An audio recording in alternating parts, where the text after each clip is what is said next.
بسم اللہ الرحمن الرحیم۔ السلام علیکم۔ ہلاکو خان کی موت کا عبرت انگیز واقعہ۔ پیدائش 15 اکتوبر 1218، موت 8 فروری 1265۔ دنیا کا ظالم و وحشی ترین انسان ہلاکو خان اپنے گھوڑے پہ شان سے بیٹھا ہوا تھا۔ چاروں طرف تاتاری افواج کی صفیں کھڑی تھی۔ سب سے آگے ہلاکو خان کا گھوڑا تھا۔ ہلاکو خان کے سامنے قیدی مسلمانوں کی 3 صفیں کھڑی کی گئی تھی، جن کو آج ہلاکو خان نے اپنے حکم پر قتل ہوتے دیکھنا تھا۔ پھر وہ ظالم بولا، ان کے سر قلم کر دو، اور جلاد نے لوگوں کے سر قلم کاٹنے شروع کر دیے۔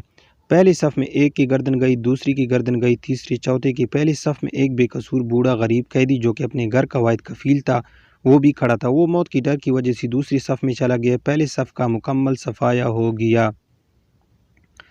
ہلاکو خان کی نظروں نے اس بوڑھے کو دیکھ لیا تھا کہ وہ موت کے خوف سے اپنی پہلی صف چھوڑ کر دوسری صف میں چلا گیا تھا۔ ہلاکو خان گھوڑے پہ بیٹھا ہوا تھا، ہاتھ میں طاقتور گرز لی اچھال کر اس سے کھیل رہا تھا، اور مسلمانوں کے قتل کا منظر دیکھ کر اس کھیل سے خود کو خوش کر رہا تھا۔ جلادوں نے دوسری صف پہ تلوار کی وار شروع کی، گردنیں آن کی آن گرنے لگی۔ جلاد تلوار چلا رہے تھے اور خون کی فوارے اچھل اچھل کر زمین پر گر رہے تھے۔ اس بوڑھے بابا نے جب دیکھا کہ دوسری صف کے لوگوں کی گردنیں کٹ کر اس کی بازی بہت جلد آنے والی ہے، تو وہ بھاگ کر تیسری صف میں کھڑا ہو گیا۔ ہلاکو خان کی نظریں بوڑھے پہ جمی ہوئی تھی کہ اب تو تیسری صف آخری ہے، اس کے بعد یہ کہاں چھپنے کی کوشش کرے گا۔ اس بے وقوف بڈھے کو میری تلوار سے کون بچا سکتا ہے؟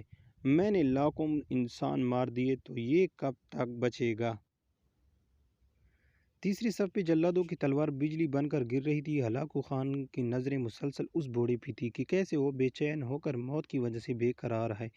تیسری صف کے انسانوں کی گردنیں گر رہی تھی۔ جب جلاد اس بوڑھے بابا کو پہنچا تو ہلاکو خان کی آواز گونجی کہ رک جاؤ، اس کو ابھی کچھ نہ کہو۔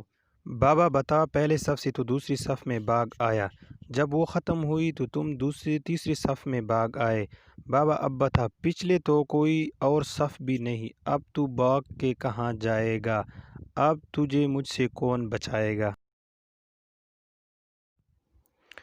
اس بوڑھے نے آسمان کی طرف دیکھا اور کہا، میں نے پہلی صف کو اس لیے چھوڑا کہ شاید میں دوسری میں بچ جاؤں، لیکن موت وہاں بھی پہنچی۔ پھر میں دوسری صف کو چھوڑ دیا کہ شاید تیسری میں بچ جاؤں۔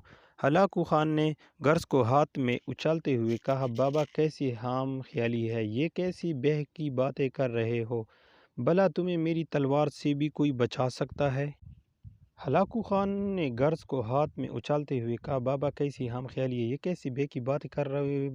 بھلا تمہیں میری تلوار سے بھی کوئی بچا سکتا ہے؟ بوڑھے مسلمان نے زمین و آسمان کی ہر چیز کے مالک اس واحد لا شریک رب پہ بے انتہا یقین کے صدقہ، وہ اوپر والی ذات اگر چاہے تو کچھ بھی ہو سکتا ہے، اور اگر وہ چاہے تو مجھے تجھ سے بچا سکتا ہے۔ کیسے بچا سکتا ہے؟ ہلاکو خان اتنے تکبر میں آ کر کہا کہ اس کے ہاتھ سے گر پڑا۔ ہلاکو خان چابک دست، ہوشیار جنگجو اور چالاک انسان تھا۔ ہلاکو خان گھوڑے کے اوپر بیٹھے بیٹھے گری ہوئی گرز کو اٹھانے کے لیے خود کو جھکایا کہ زمین پر گرنے سے پہلے وہ اسے ہوا میں ہی پکڑ لے۔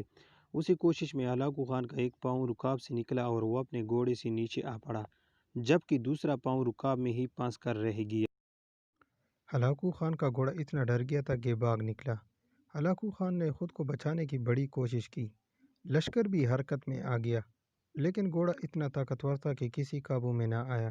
وہ ہلاکو خان کو پتھروں میں گھسیٹ گھسیٹ کر بھاگتا رہا، یہاں تک کہ ہلاکو کا سر پتھروں سے پٹخ پٹخ کر اس قدر لہو لہان ہو گیا کہ اس کی روح چند ہی منٹوں میں اپنے اس تکبر بھرے وجود کو چھوڑ کر جہنم رسید ہو گئی۔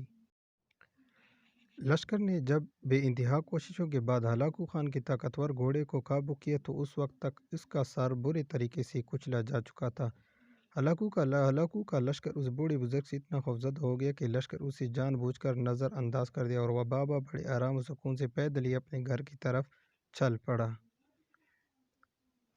مظلوم کی آہ سے ڈرو، کیونکہ جب وہ اللہ سے رجوع کرتا ہے تو قبولیت بہت دور سے اس کا استقبال کرنے آتی ہے۔ یہ تحریر تمام اہل ایمان خصوصاً قانون و انصاف کے رکھوالوں کے لیے ہے۔ اللہ اکبر، سبحان اللہ و بحمدہ، سبحان اللہ العظیم۔